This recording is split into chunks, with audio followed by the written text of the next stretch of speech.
Hey guys, what's going on? It's Eli, back with another review video, and yes, we come to the last review video where I review some of my all-time favorite films, and yes, that's right, you know exactly what I'm reviewing, and as was teased in the last review video, yes, because, who'd have thought that this one Disney feature animation, how amazing and fantastic this would turn out. Disney doing a movie where everybody in the world is an animal and such, and, Disney doing other animated films like this, well, some of them not turning out that good, and when they first came out, from, say, Robin Hood and Chicken Little. But granted, for Robin Hood, over the years, Robin Hood became a cult classic. Yeah, and that being another one of my favorite Disney feature animations. And as for Chicken Little, yeah, not so much.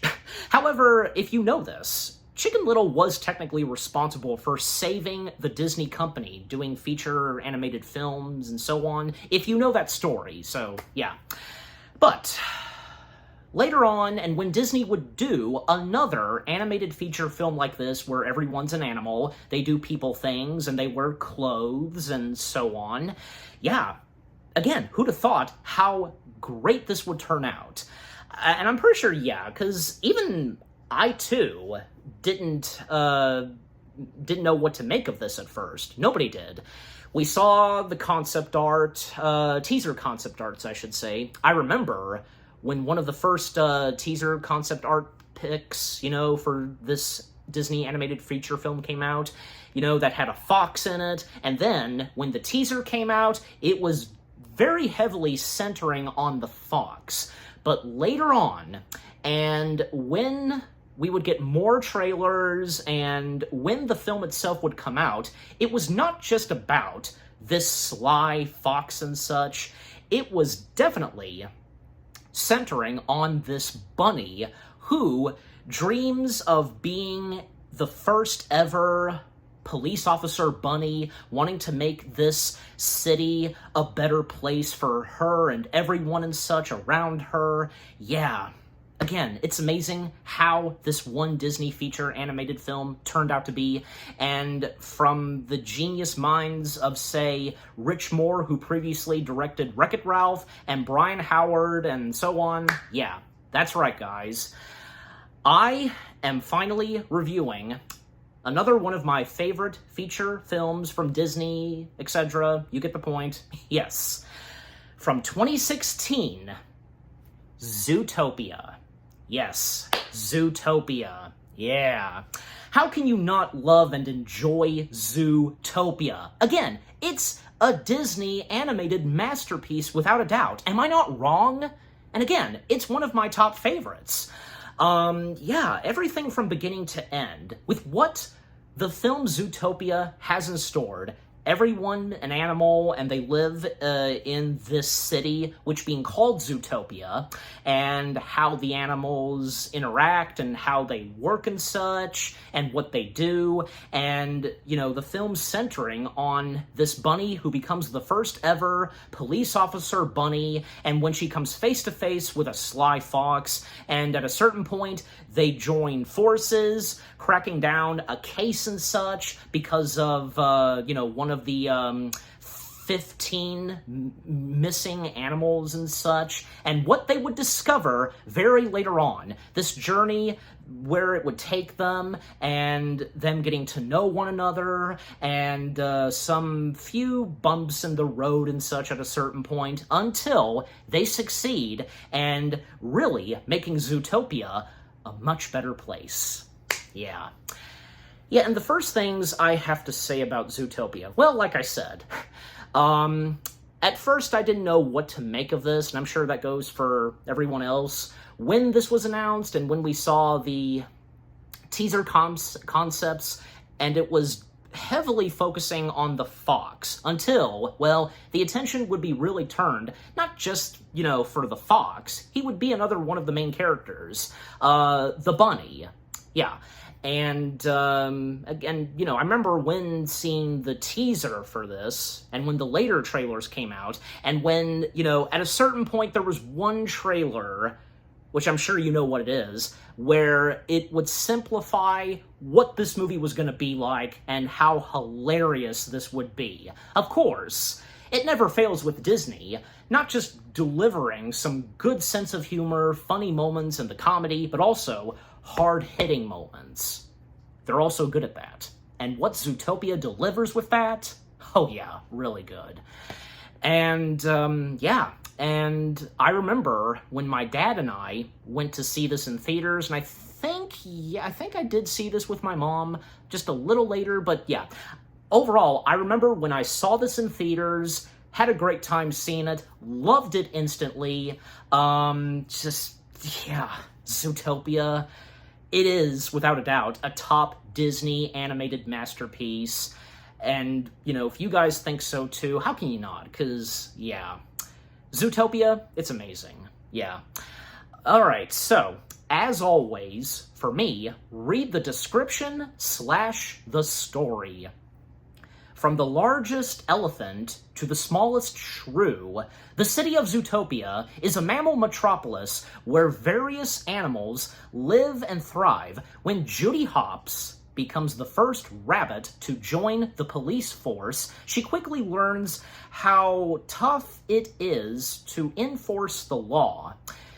Determined to prove herself, Judy jumps at the opportunity to solve a mysterious case. Unfortunately, that means working with Nick Wilde, a wily fox, who makes her job even harder. Okay, so, now with that out of the way, getting into the film itself, yeah. But also, I'd like to point this out, and just a little small bit of background, because, yeah. You know, I know I mentioned one of the directors, Rich Moore, because it's obvious that, you know, after the success of Wreck-It Ralph, well, he was brought on board for Zootopia, not to mention that, well, he even, you know, chose to do this, and for a planned sequel to Wreck-It Ralph to be on halt to do this. And, yeah, nice to see. And, well, obviously, after Zootopia finished, he went straight to work on developing and bringing us Ralph Breaks the Internet. Yeah. But yeah. And, you know, there was one storyline, one plot, I should say, that I think we'd all be glad got removed from the final film. The collars. Does anybody remember that? Yeah, because originally there were supposed to be these collars for predators, and Nick Wilde being one of them. And this was when, originally, the story was centering a lot more on Nick Wilde. And, well, there being a few deleted scenes where, you know, this having to do with the collars, and, you know, basically, whenever a predator, even if it's not intentional, whatever it is that they're doing that's not intentional, they would get shocked. In fact, there was one deleted scene when they were originally considering doing the collars where a dad polar bear was giving his son his very first collar on his birthday. Now that is depressing right there, and yeah, it's a very emotional sequence. And eventually, thank God, they got rid of the collars, and how the film would turn out finally, much better. Definitely much better. Yeah, good riddance to the collars. I don't think that would have settled well for audiences. Neither me, because after, you know, seeing the final film, of course, and knowing about the one deleted plot from Zootopia, yeah, so, anyways. But yeah, so yeah, how the final film turned out, perfect, in every way, from beginning to end, but yeah. Okay, so that's the bit of background I've got, but, you know, anyways. So, getting into the film itself, well, a very interesting way that this opens, and, apparently, because we get some narration from a young Judy Hopps. Basically, well, her and two of her friends are putting on this play at a farm festival or something, you know. And, well, because it's about how predators and prey, how they used to live and such. Like, similar to, you know, like the Stone Age and such, in the world of Zootopia, their own Stone Age. But very later on, well, they would evolve, and they would live in harmony, peace between both of them.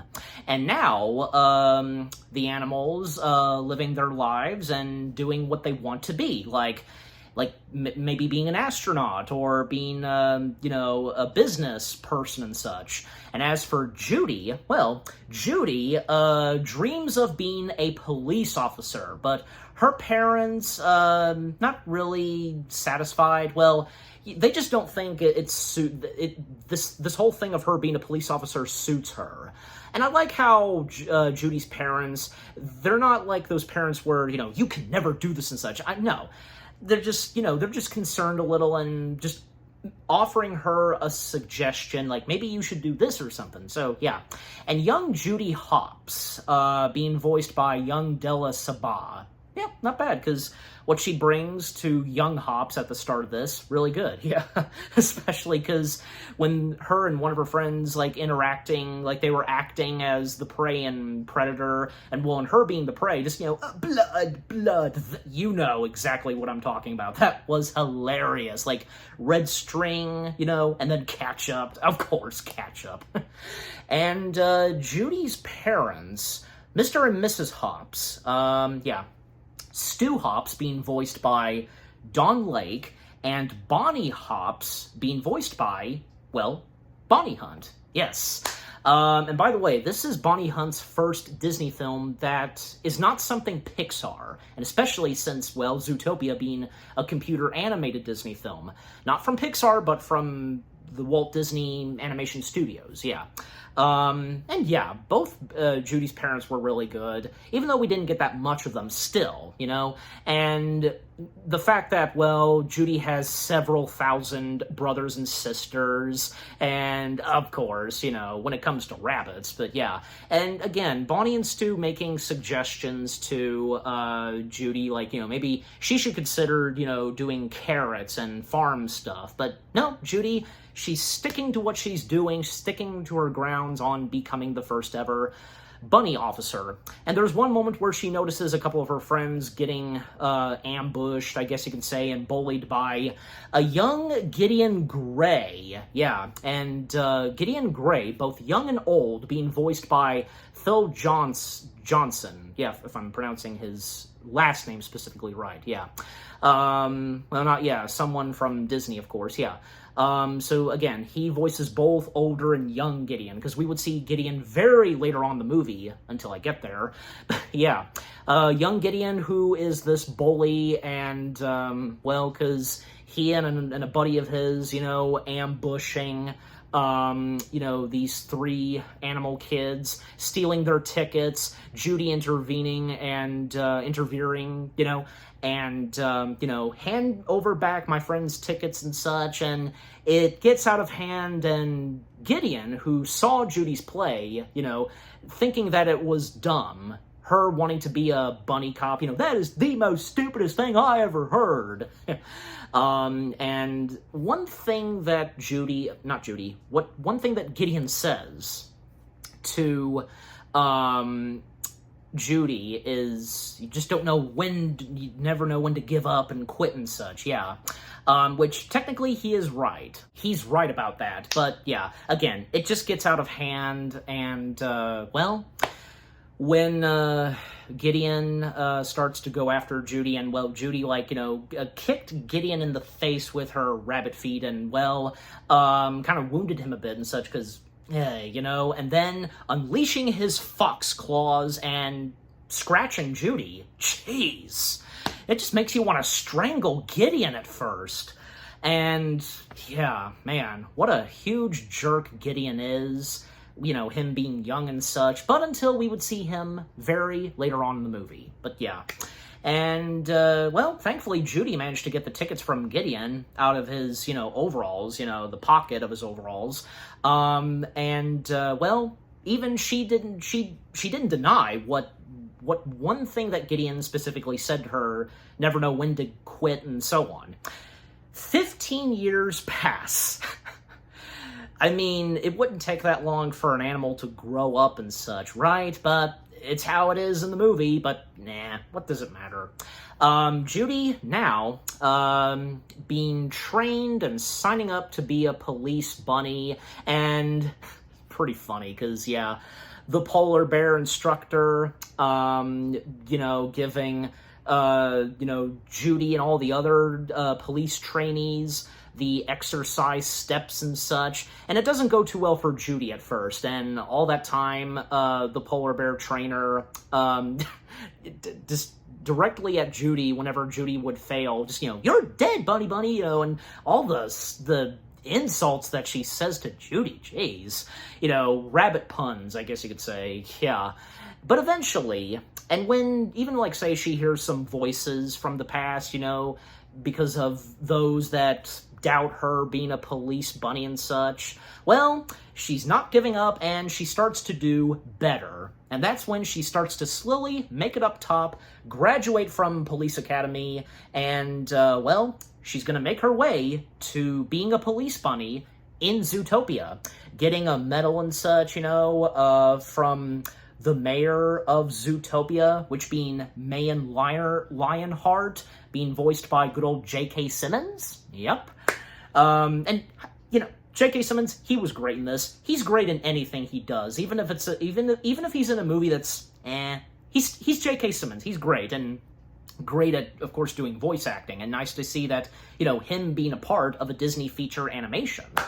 Working alongside with Mayor Lionheart is, Assistant Mayor Bellwether, honoring Judy with the medal and so on, and Bellwether being voiced by good old Jenny Slate. Yeah, and she too was good. Everybody was good. I know I'm gonna say this, all throughout the review, but it's true. Yeah.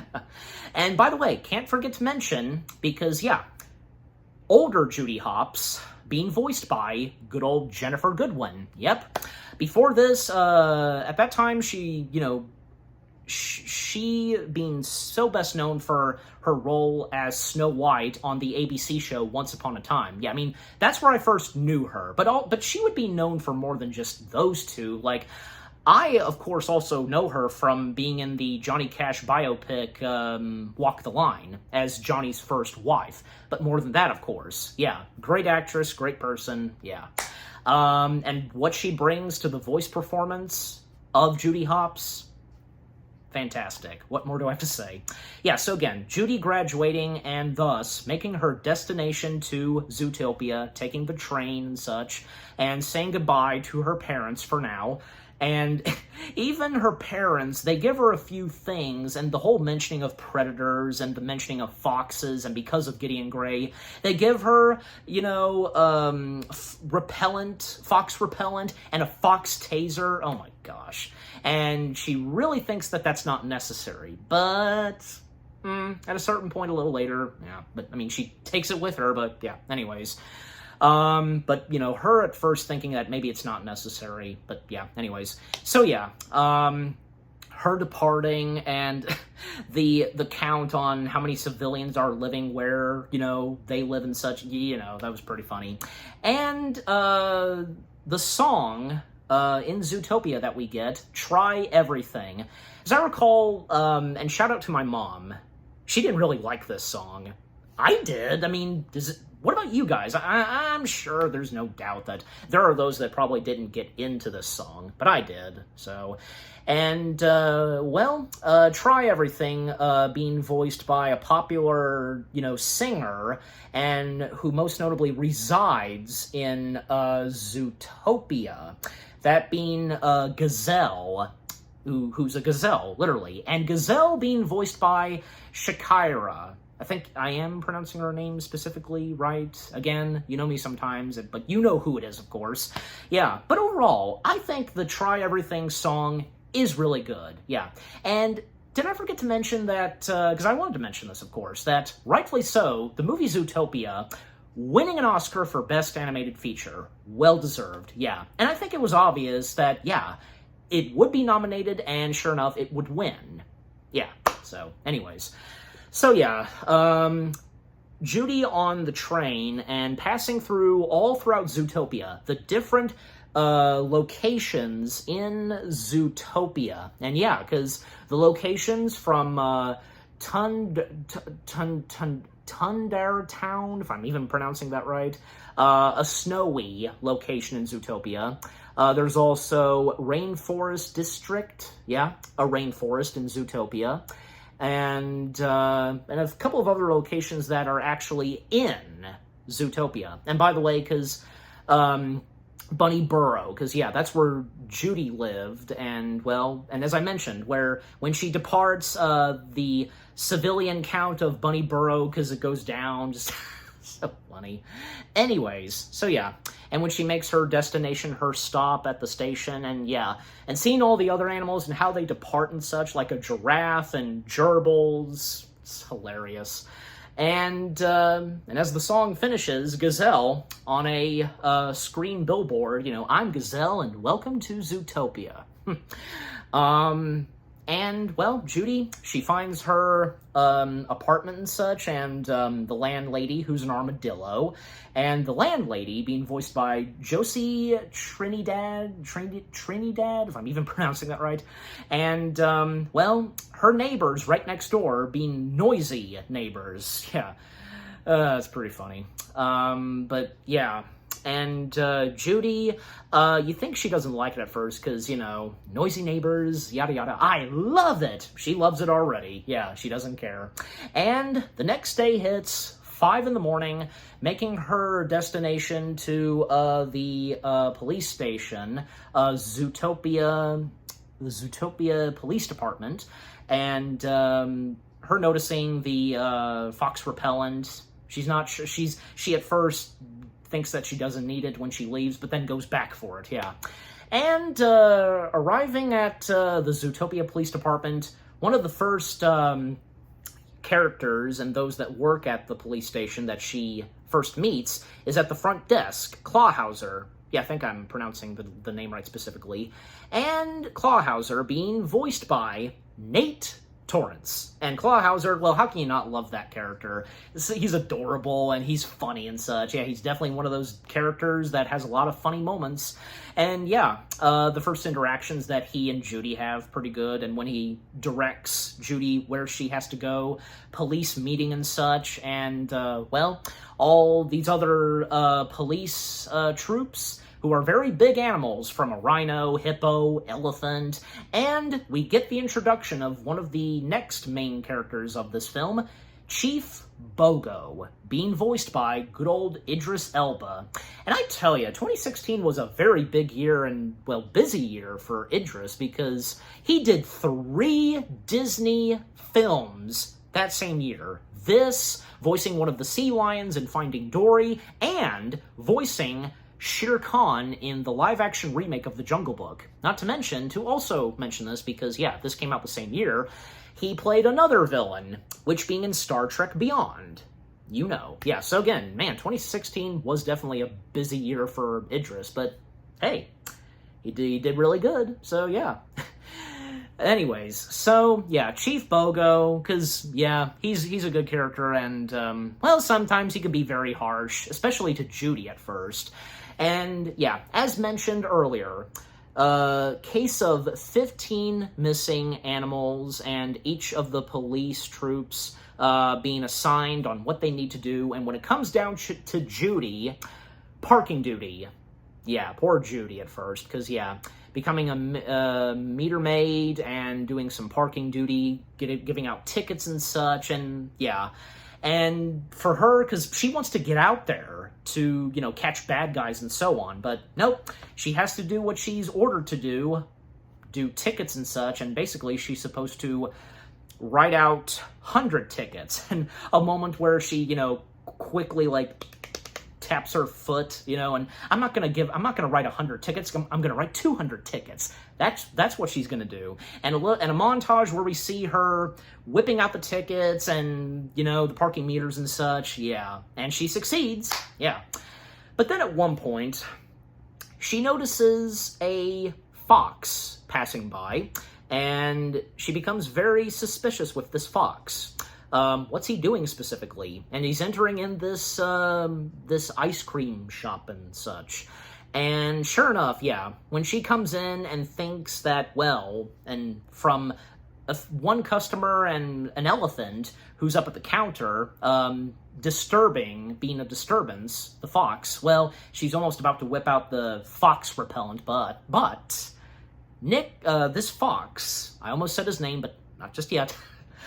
This fox, pointing out that, he wanted to just get a jumbo pop for his little boy. And we see his son, who is dressed up like an elephant, and it's his birthday today, and he dreams of being an elephant when he grows up, and yeah, little toot toot and such. But yeah, the elephant at the front counter is not having any of it, and but Judy, very sweet of her, she steps in and helps out with this situation, and even points out, she makes a good point, points out to the elephant, it's Jerry Jumbox Jr., I think, I'm saying that right, being voiced by the one and only John DiMaggio, aka the voice of Bender Rodriguez. Yeah.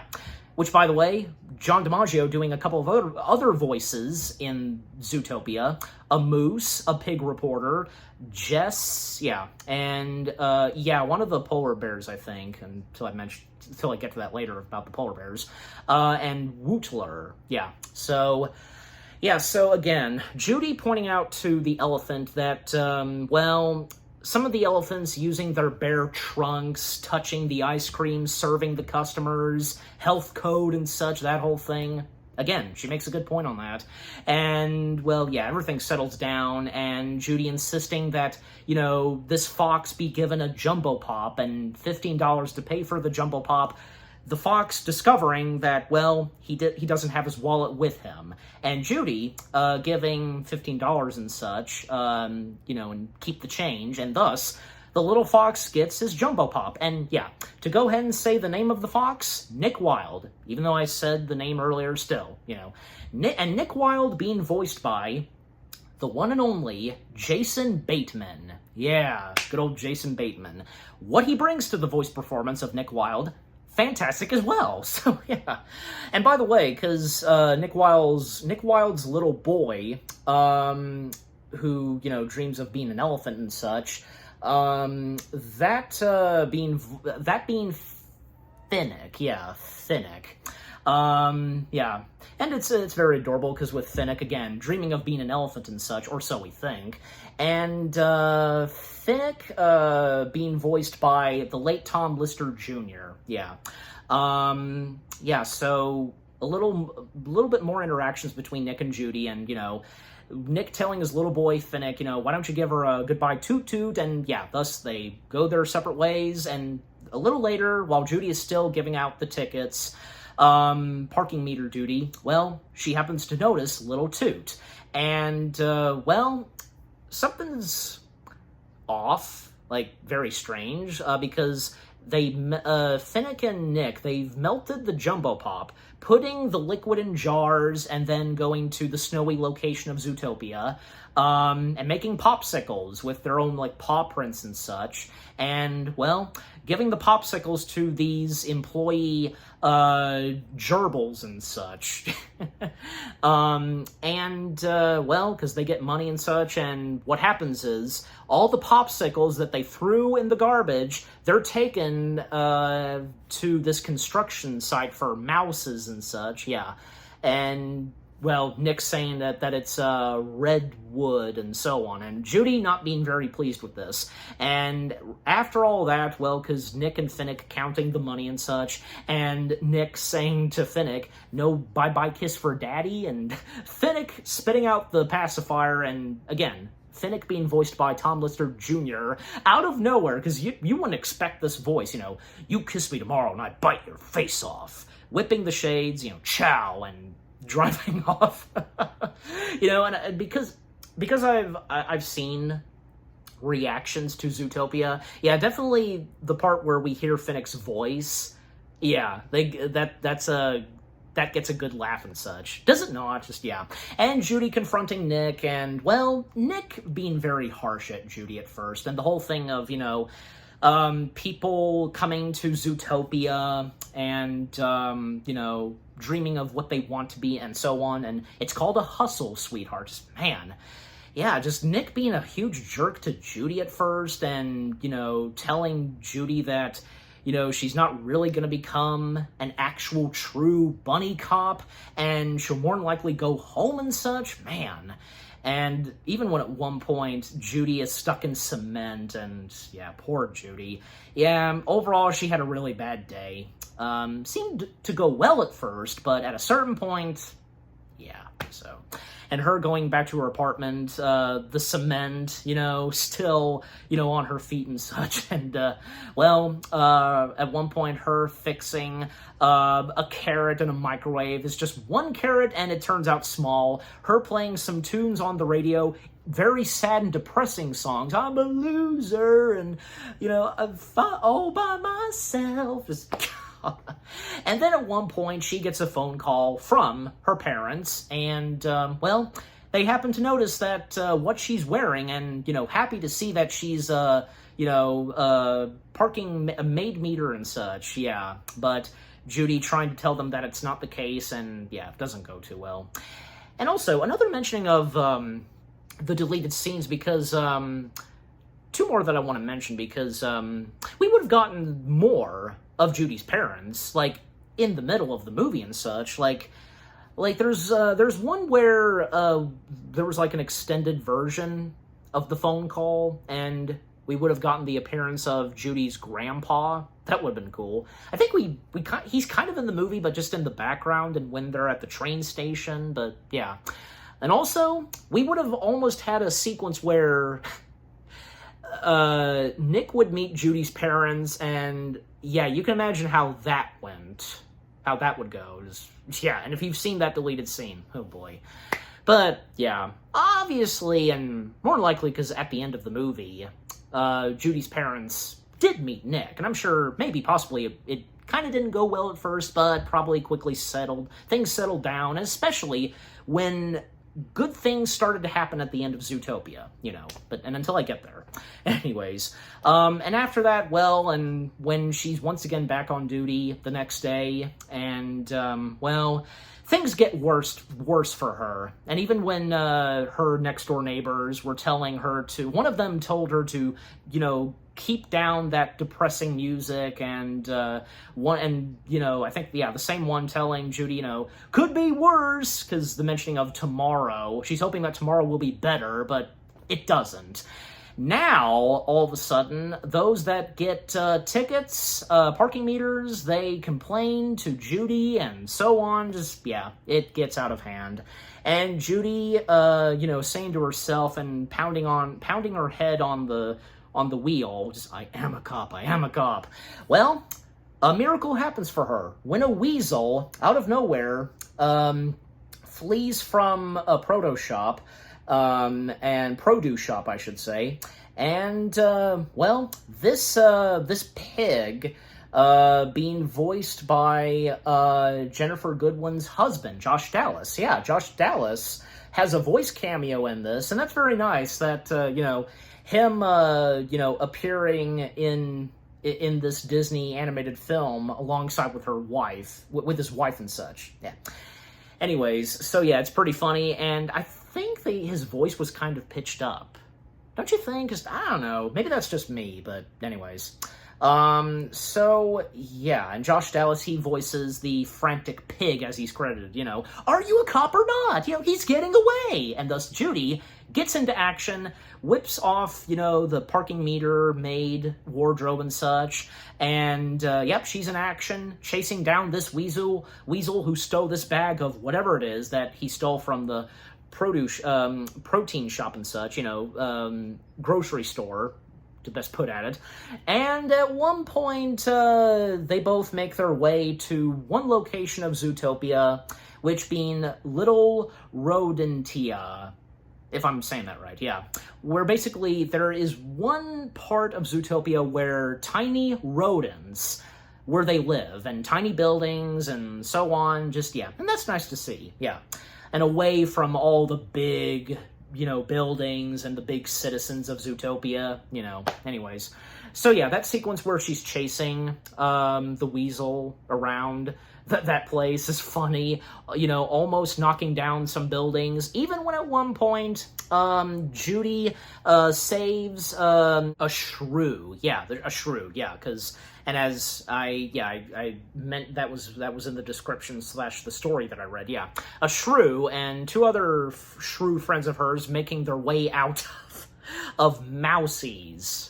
Yeah, that's obviously a nod to Macy's, because, at one point at a donut store, the weasel knocked off a giant donut and such, causing it to roll, and it almost rolled and squashed this shrew, which Judy saved her on time, catching the donut, and it's complimenting her dress, love your dress and such, and, oh, thank you, just, yeah, and that would not be the last time we would see that shrew, yeah. Till we get there. Yes, and eventually, yeah, Judy, using the donut to stop the weasel, and she succeeds.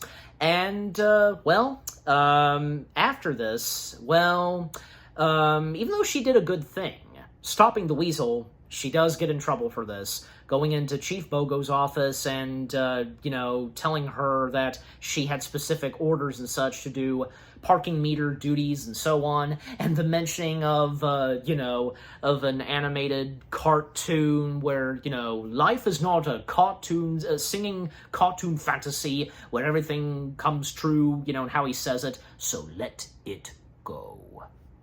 We know what the reference is, yeah.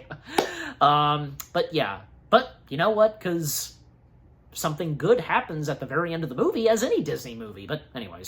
But yeah. Then at one point, someone who's been trying to speak with Chief Bogo, because another missing animal and such, and, Mrs. Otterton, yeah, if I'm pronouncing that right, steps in. Mrs. Otterton, yeah. And I think I keep forgetting that this is her voicing Mrs. Otterton. Octavia Spencer, yeah, she's the voice of Mrs. Otterton in search of her beloved hubby, Emmett Otterton. And if you know this, Emmett Otterton is named after, Emmett Otter's junk band Christmas. Nice, nice. Even my mom got that, and she thought that was cute and sweet, yeah. So yeah, Mrs. Otterton desperate, for her husband to be fined, but according to Chief Bogo, all of the other officers are on duty and such with other cases and so on. However, Judy takes it upon herself to say that she will do this. She will find her missing hubby. And, Chief Bogo's not pleased with this, and, having Mrs. Otterton walk out of the office of Bogo, and Bogo telling Judy that he's fired and such, and telling her to walk out and tell Mrs. Otterton that she will not do this. But, to make things worse for this situation for Bogo,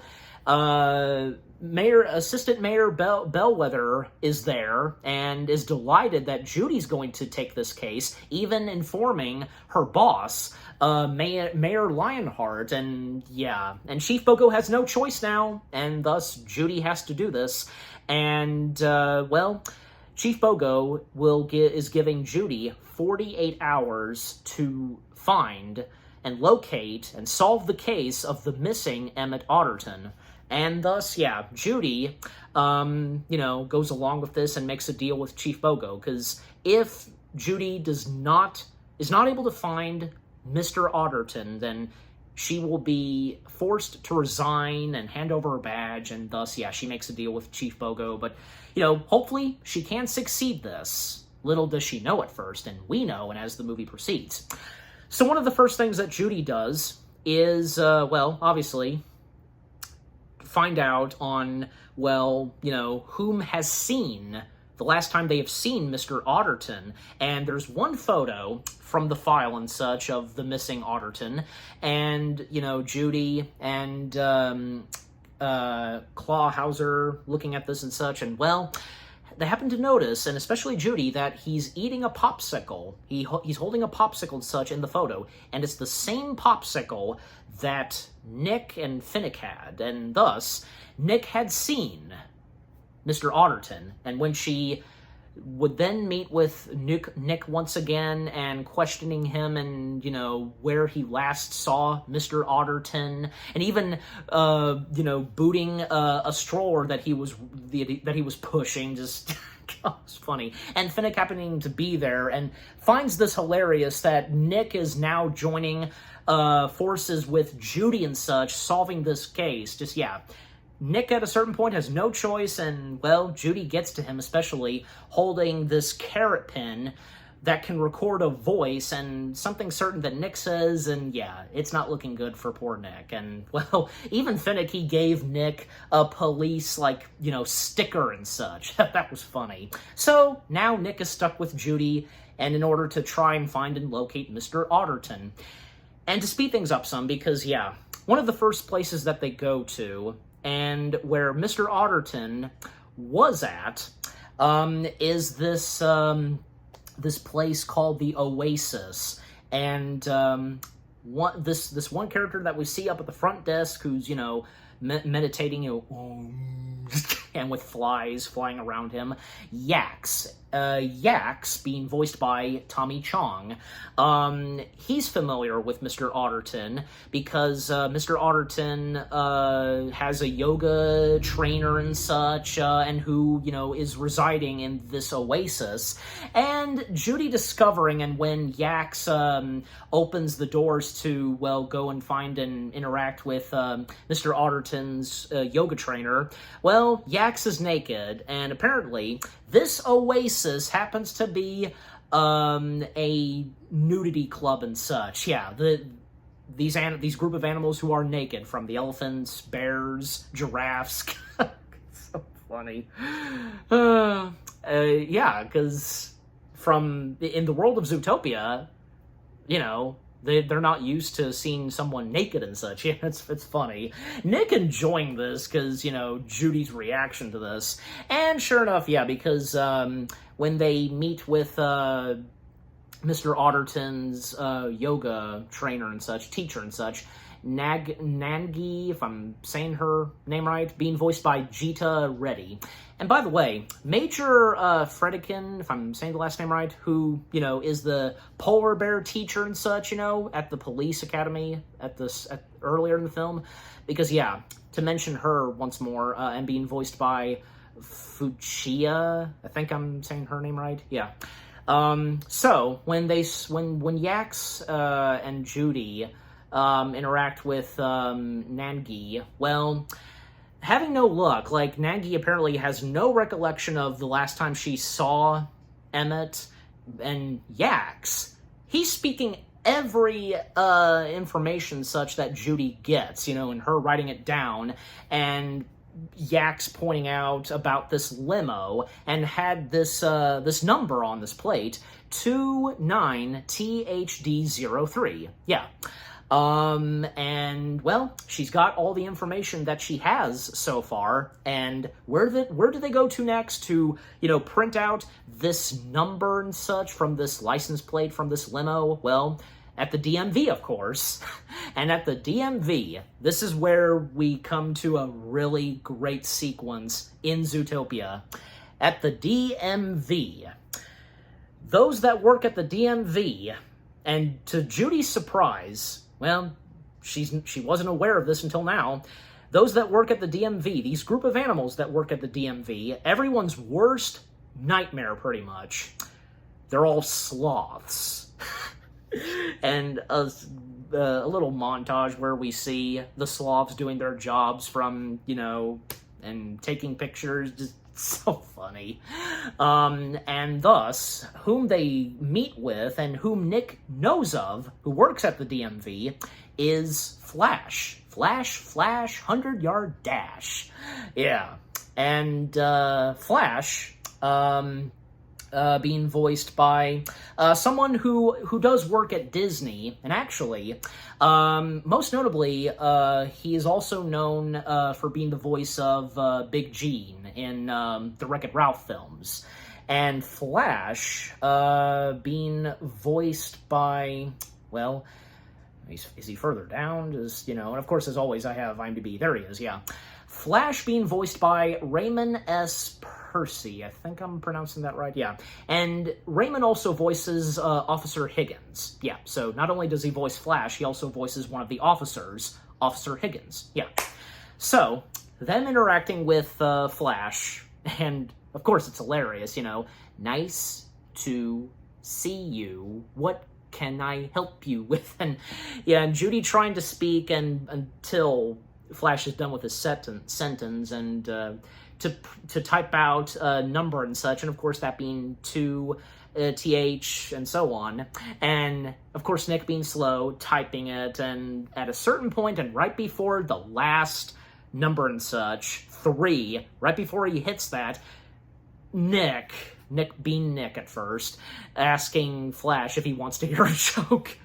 And of course he wants to, and Nick's joke is, what do you call a 3-humped camel? I don't know. And yeah, and Nick telling him, pregnant. Not like hitting Judy a bit on the shoulder. And then, of course, the big funny moment hits, and with Flash just, yeah, and that being in the trailer, in one of those trailers, that entire sequence almost, and with that, when Flash laughs, that, and like I said earlier, that was a clear sign that, yeah, what this movie was going to be like, and it was going to be amazing, and yeah.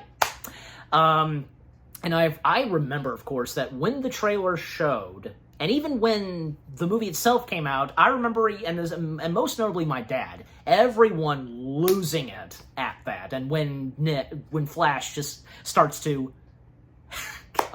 and then Flash, he turns over to another co-worker, which being Priscilla, telling Priscilla about this joke that Nick told, and Priscilla, being voiced by a cameo voice that we get, Anna herself, Kristen Bell. Nice to see. Not to mention that Kristen Bell actually did have a sloth. She got a sloth on her birthday from her husband, if you know about that. Yeah.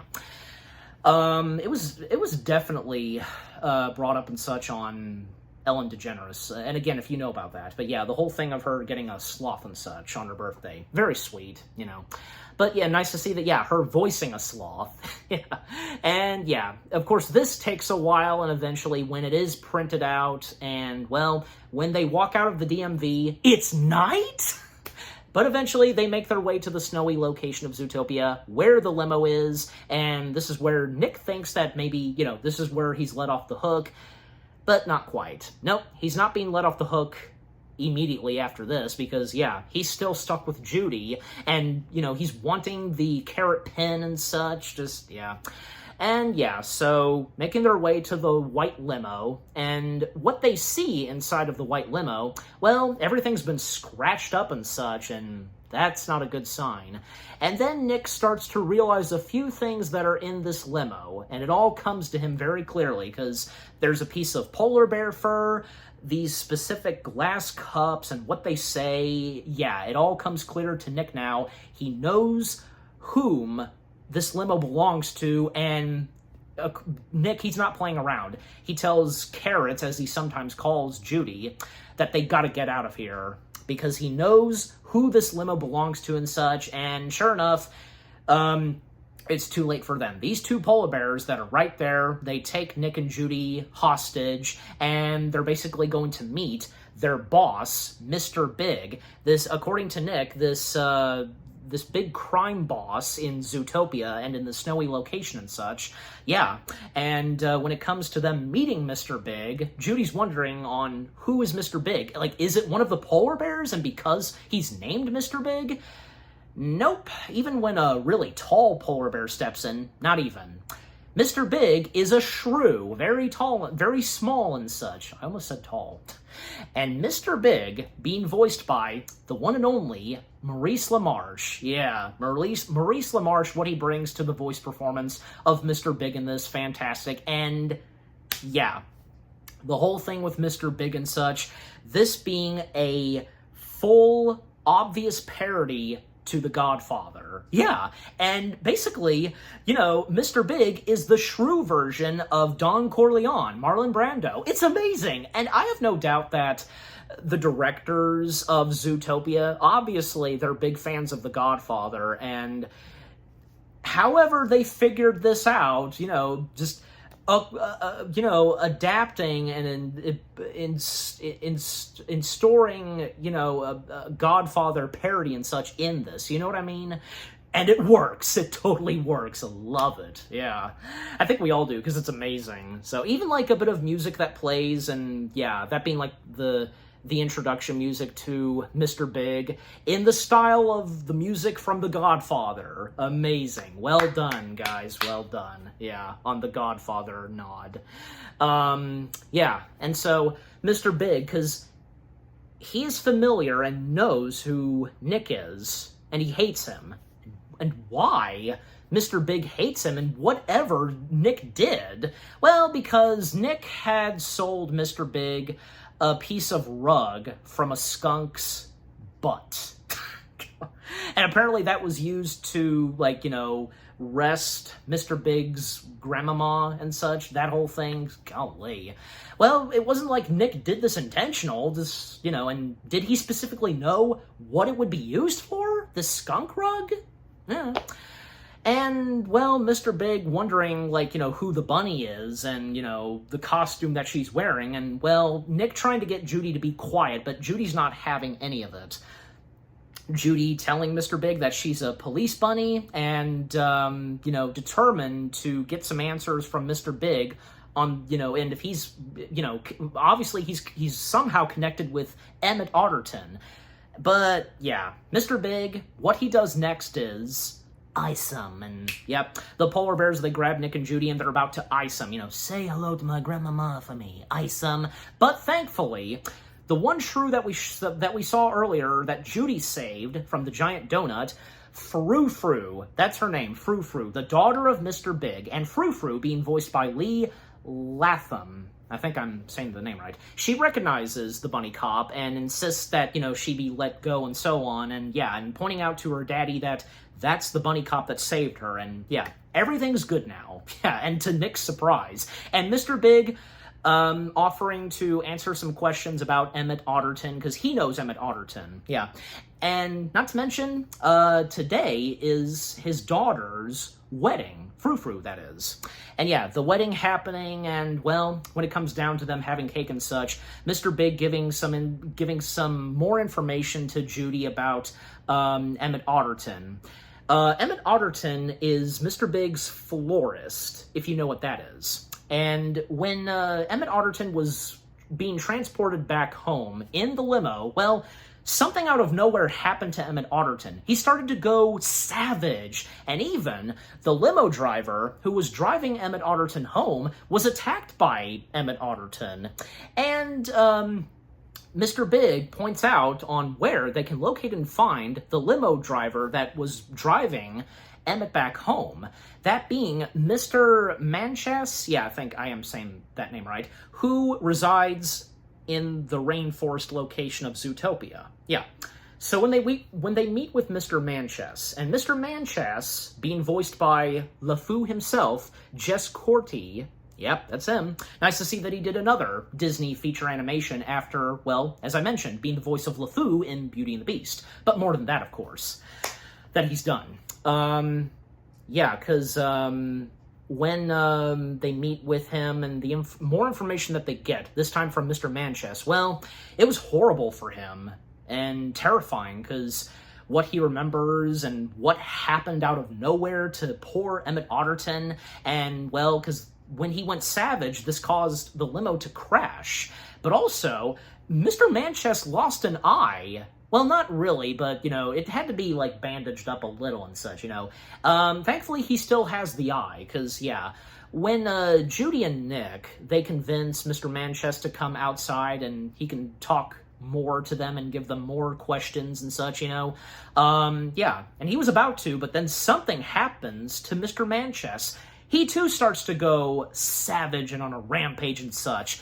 And, well, we now come to a small chase sequence. Yeah, because Mr. Manchess about to, like, almost kill them and chasing after them. It's crazy, and, yeah. Also, Nick, very clever in how he helped Judy manage to convince Mr. Manchess to calm down and such, you know, because Judy pointing that out to Nick, just, yeah, wanted to mention that. And, well, because after all that, well, because at a certain point, they fell, but then, because, well, they got tied up by a vine and such, and they come face to face with the other police troops as well as Chief Bogo. And Judy telling Chief Bogo they have evidence because them having encountered, you know, someone who's gone savage. And Bogo, like, he's, you know, he's not sure about this, and because, you know, it had been hundreds of years since predators had gone savage, you know what he says. And when they go back to the location where they last saw Mr. Manchess, you know, going savage, he's nowhere in sight.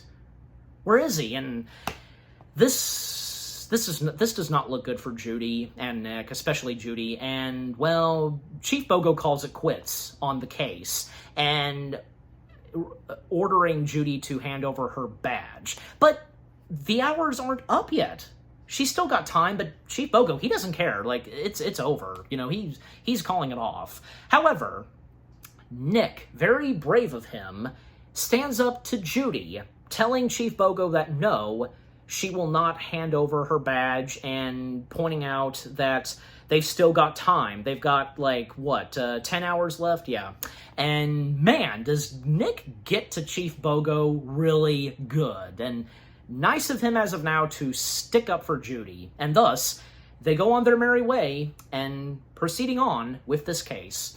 And Judy, impressed and, you know, happy to see that, yeah, Nick helping and such. And, Nick as well shares a lot in common with Judy, and when, you know, she was young, and same thing goes for him. Because, yeah, the background that we get on Nick, well, he used to, at one point, he was joining the Zootopia Young Ranger force and such, you know, Young Rangers and such. And, you know, the money that was saved and his mom buying him a really good outfit. And, the park rangers, that whole thing that Nick wants to join. And him being the only predator joining this. And when he meets with his other fellow troops, well, because, you know, they turn off the lights and it's down to basement. They turn off the lights. They point a flashlight at him and telling him to give the oath and such, you know, to be trustworthy and so on. But it gets out of hand. They put a muzzle on him and they bully him. They just, you know, and because he's a predator and just, God, it's very sad. And young Nick, in the flashbacks of, you know, Nick's origins and background a little, young Nick being voiced by well-known voice actress Kath Soucie. Yep, that's her. Yep, nice to see, and yeah, she did really good voicing young Nick. And Nick, when he flees out of there and, well, ripping off the muzzle, and yeah, he breaks down. And two very important things that he learned just to, you know, like, not let them see, you know, what he is and stuff like that, and just, yeah, very emotional and very important with what he says.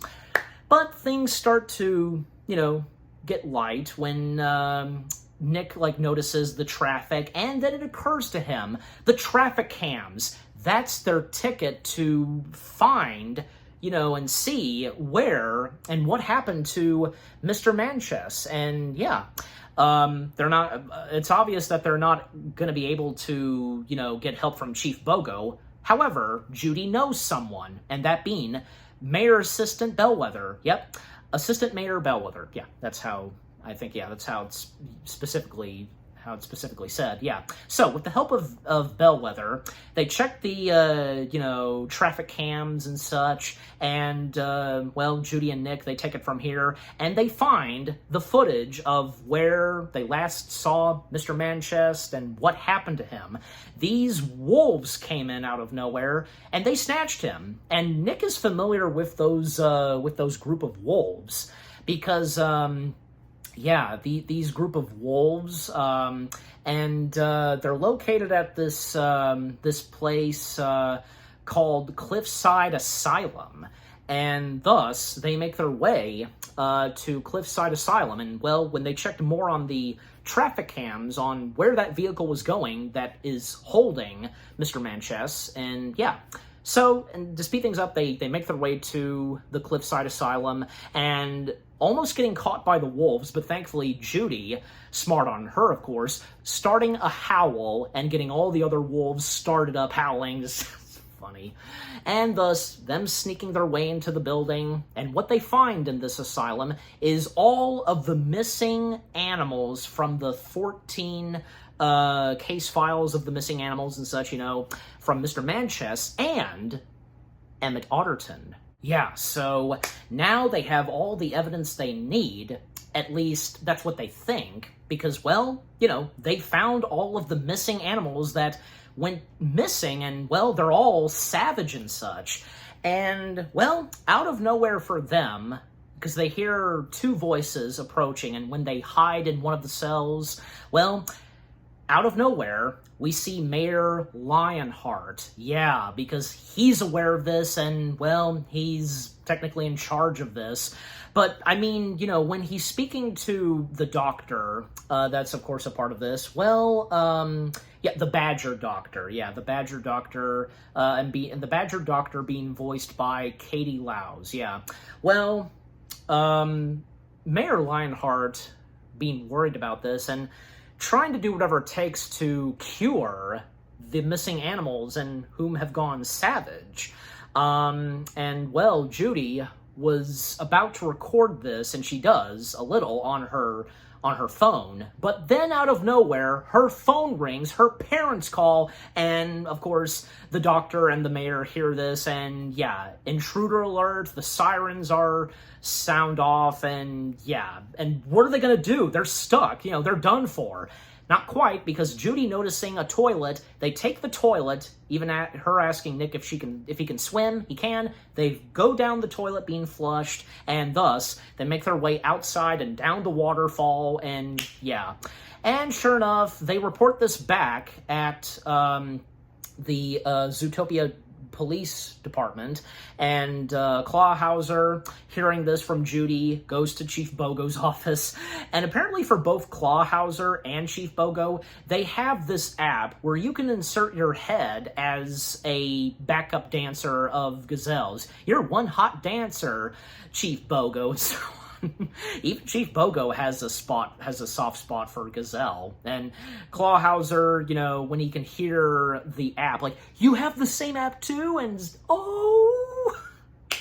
And to mention Zootopia Plus, that one episode that we get centering on both of them, is so good. Yeah. And again, yeah, and another mention of Zootopia Plus, if you've watched that, because it takes place from beginning, in the middle, and at the end of the first Zootopia film. Just fantastic. Fantastic. Yeah, and if you want to go check out my review on that. But anyways, so, Judy reporting this to Chief Bogo, Clawhauser, and such, and thus, the police arrive, and the mayor is under arrest, but, he's trying to tell them that, he was trying to do something good, like, he's not the bad guy, of this. I mean, we think at first that he could be, but a little later on, just, yeah.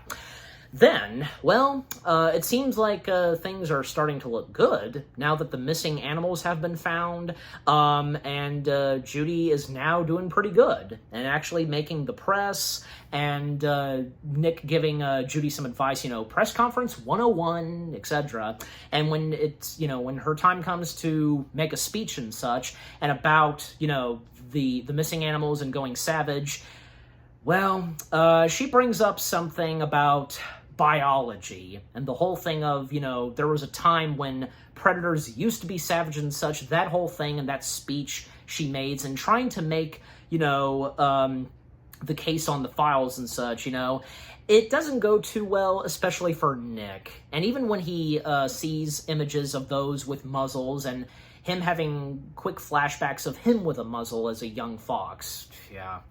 And yeah, again, it doesn't go that well. I mean, Bellwether assures her that it went fine, but not for Nick. And Nick, he can't believe what she said, and just, yeah. This is where things go downhill, as it would sometimes happen in almost every Disney animated film. Anything in general of Disney, yeah, things going downhill, but sure enough, yeah. So, yeah, Nick, heartbroken by this, and, because, the whole thing of the biology and, there's a them now and such, and you think I might go savage or attack you and such, and, well, Judy was getting a little worried, and even, not intentionally, but only because she was blinded by a bit of scaredness, where almost about to whip out the, fox repellent. Nick did notice that earlier. Don't think he didn't notice. And, yeah, he just can't believe it. And even the fact that Nick would have been an official partner of Judy's, but not anymore for now, and Nick, he's done. He walks off and says goodbye to Judy, and it just gets really out of hand for everyone in Zootopia. It's not the Zootopia that Judy knows, even to Gazelle. Yeah, because when Gazelle shares her thoughts on this, when we get some news coverage and such, yeah, it just starts to get way out of hand in Zootopia, and yeah, Judy does not like this. But, well, because even though, yeah, things were looking okay for her from say, Chief Bogo and Bellwether's point of view, and, well, by this point, Bellwether now getting the spot of mayor and such, and because of the arrest of Lionheart, well, offering her the chance to go big time and such, but by that point, she's not having any of it, and thus, well, she's resigning, turning her badge in, and yeah, she's gonna go back home, because yeah, it's not how it turned out for her, when becoming a bunny cop, and where this would lead, and how the status of Zootopia, not good at all. So yeah, again, Judy Hopps resigns, and, well, making her way back to her home, which being Bunny Burrow. And, well, her doing what her parents thought would be best suited for her, handling carrots and so on. That's what she does. And then at one point, Gideon shows up. Gideon Grays. He has his own business making, sweet treats and such, And, yeah, this would be the first time in a long time when Judy and Gideon would come face-to-face with one another. And Gideon, by this point, and this is nice, because one of the first things he says to Judy is he apologizes to her for how he acted when he was young and such, in his youth, and acting like a huge jerk and such, and that's nice to see. And it's right there where, we now start to soften up with Gideon Gray, and he really admits how he was in his youth and such. That's nice to see. And even Judy, her comment is, I know a thing or two about being a jerk, and yeah, so. And there's one moment where some of Judy's young siblings are playing out in the, flower field and such, and these specific flowers that Judy's parents point out, they're called wildflower, because night howers. What am I saying? Night howers. Sorry. Yeah, the night howers. Because they can infect and cause any animal to go ballistic and such. And from what Judy's parents say, and it all comes to her now, and yeah, the night howlers, and because earlier the night howlers were mentioned, and maybe they were the wolves, but no, these flowers are the night howlers, and it all comes to Judy, and she realizes that, yeah, these flowers that are called night howlers, they are the cause of the predators going savage for no reason. Yeah, that's what's causing them, and thus, she heads back to Zootopia, and the first thing that she does, of course, is go straight to find and locate Nick, and yeah, to tell him about this. Having to take her parents' truck and, yeah, making her way back to Zootopia, and she first finds Finnick asking where Nick is located, and thus, you know, she finds Nick and telling him about the whole thing of the night howlers and their flowers and such, but Nick, he's not having any of this at all at first. And this is where, yeah, Judy at one point breaks down and admits that, you know, how horrible she was and that Nick was right. And her being such a dumb bunny, and, well, Nick, he has the carrot pen with her, and he recorded what Judy said, and that's when, yeah, things start to immediately patch up towards them, and thus, they continue on with this case, even though she's not a bunny cop for now. Yeah. Well, one of the next people that they, animals, you know, that they go to find, and someone else that Nick knows of, and in connection with the night howlers, the weasel. Yeah, the weasel that Judy, you know, caught earlier in the film. That being Duke Weaselton, being voiced by good old Alan Tudyk, who had become a lucky charm of Disney feature animation. Yeah. And by the way, Duke Weaselton being named after Duke Weselton from Frozen. I'm sure some of you know this, yeah. And when they would meet Duke Weaselton, well, apparently because he was selling DVD copies of animated film, well, not animated films, just, you know, movies with animals, you know, and it's basically the films of, you know, other Disney films like Wreck-It Ralph, Tangled, Big Hero 6, and even some that had not yet come out, like Moana, Frozen 2. Even one of them is a canceled Disney film, you know, Gigantica. That one. Nice, nice. And yeah, when they come face to face with Duke Weselton, he's not going to cooperate. But how they get him to cooperate, well, ice him. Yeah. And thus, yeah, Duke Weselton cooperates, telling them and giving them information about the night howlers, and he was basically giving them to this ram, Doug. Yeah. And by the way, because Doug, one of the rams, Doug, being voiced by one of the directors, Richard Moore. Yeah, Rich Moore. Yeah, and, well, also, Frou-Frou, by this point, she's pregnant, and Judy is soon to be the godmother of her child, and even naming her soon-to-be child, you know, naming her after Judy. Yeah, because, well, her child's gonna be a girl, so, and naming her after Judy. That's nice and sweet, so, yeah.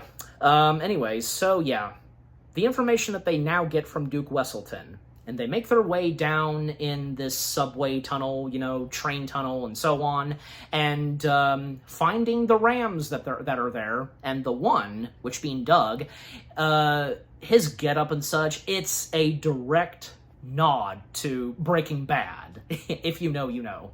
And, well, they find what's in this train car with the night howlers, the serum, and the evidence that they need, and seeing a display of photos of the targets, those that got a whip of the night howlers, because they shot them at, you know, at their necks and such, you know, from Emmett Otterton and, you know, Mr. Manchess, and, you know, it's all coming clear to Judy and her visualizing this, just, yeah. And how it was done specifically, yeah.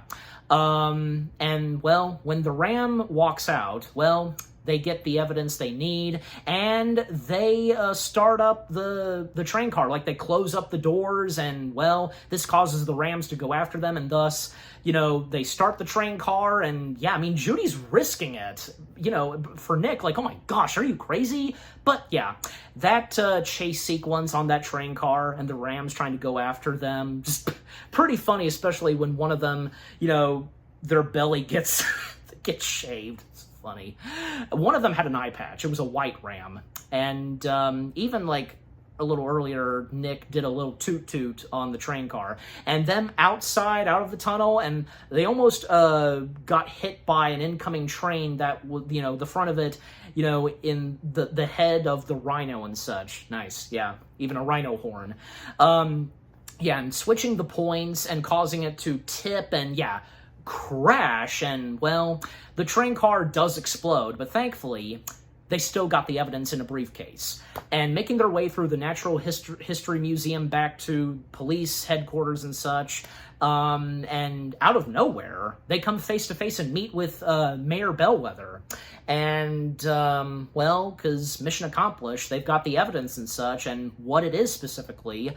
But Judy quickly realizes, well, how did Bellwether know that they would be there?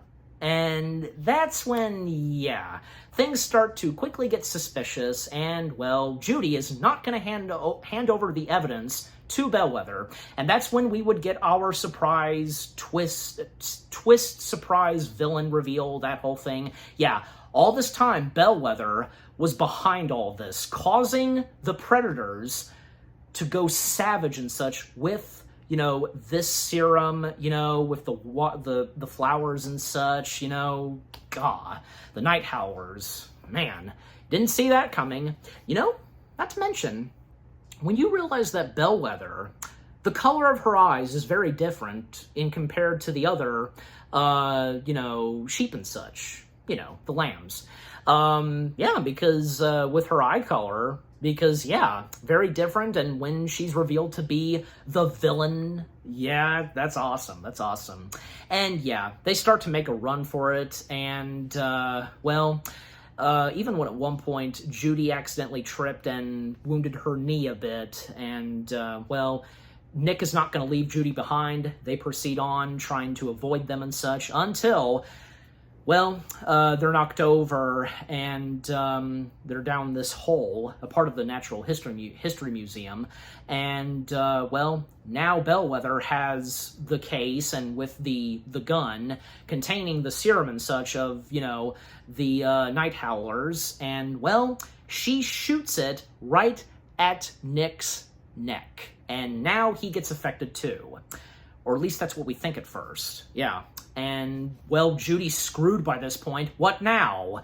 And the dialogue that Bellwether has, and, you know, with her, you know, turning all of the Predators savage, and, you know, how she's felt in Zootopia and such, just, yeah.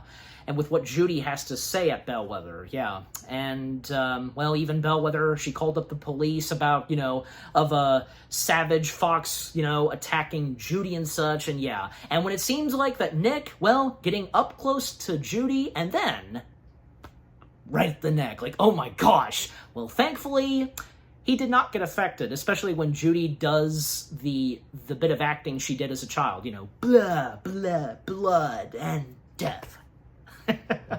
They tricked Bellwether because they, thankfully, switched the night howlers with blueberries that they had earlier and Nick was snacking on. So they switched them with that, and they even recorded with the carrot pen what Bellwether specifically said.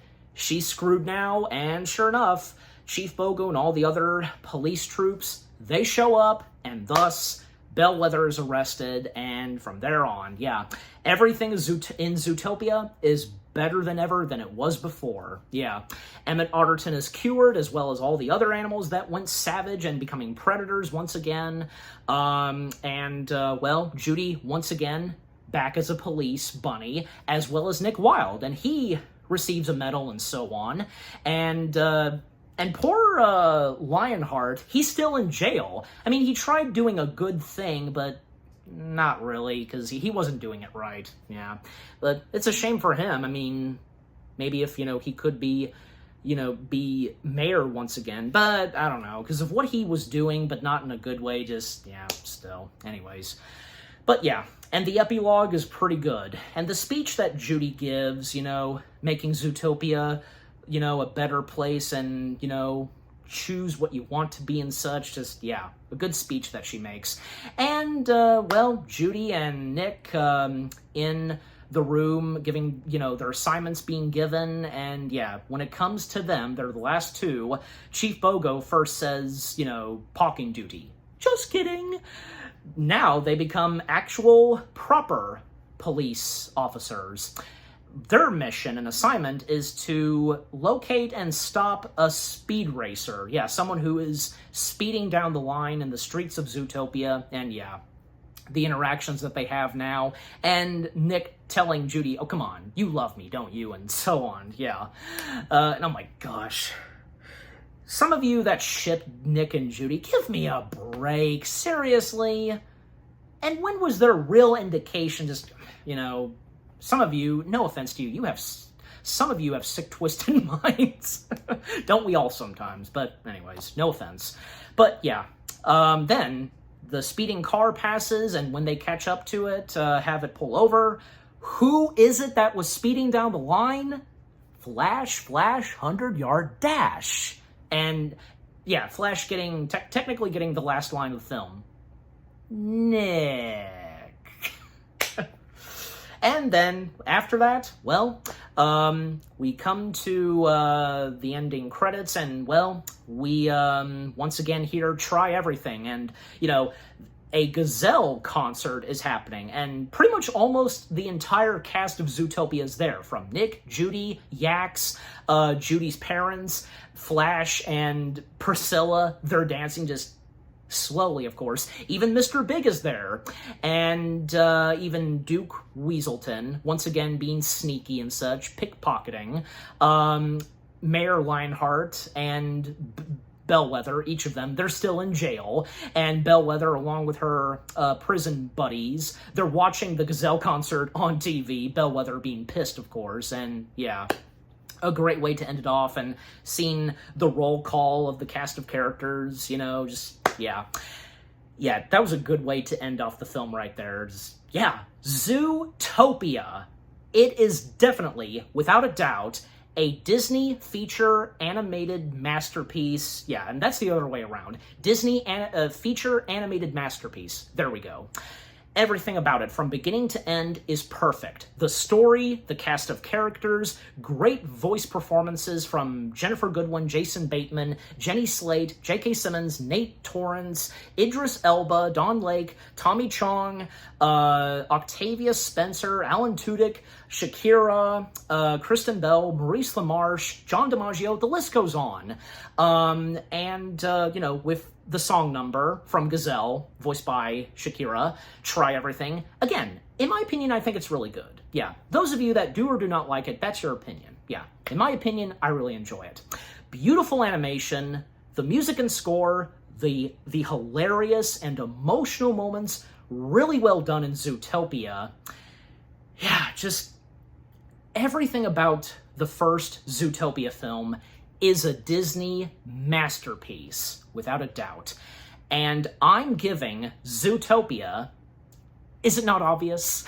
10 out of 10 stars. Yes, 10 out of 10 stars for the first Zootopia film. And what about you guys? What did you think of the first Zootopia film itself? Any of you that, followed this from the very start, you knew about this, saw the concept art and the trailers, and when the film came out itself, did any of you, like me, saw it in theaters, had a great time watching it, loved it instantly? Who were some of your favorite characters? Your favorite moments? Funny and emotional moments? And how you feel about the song, Try Everything.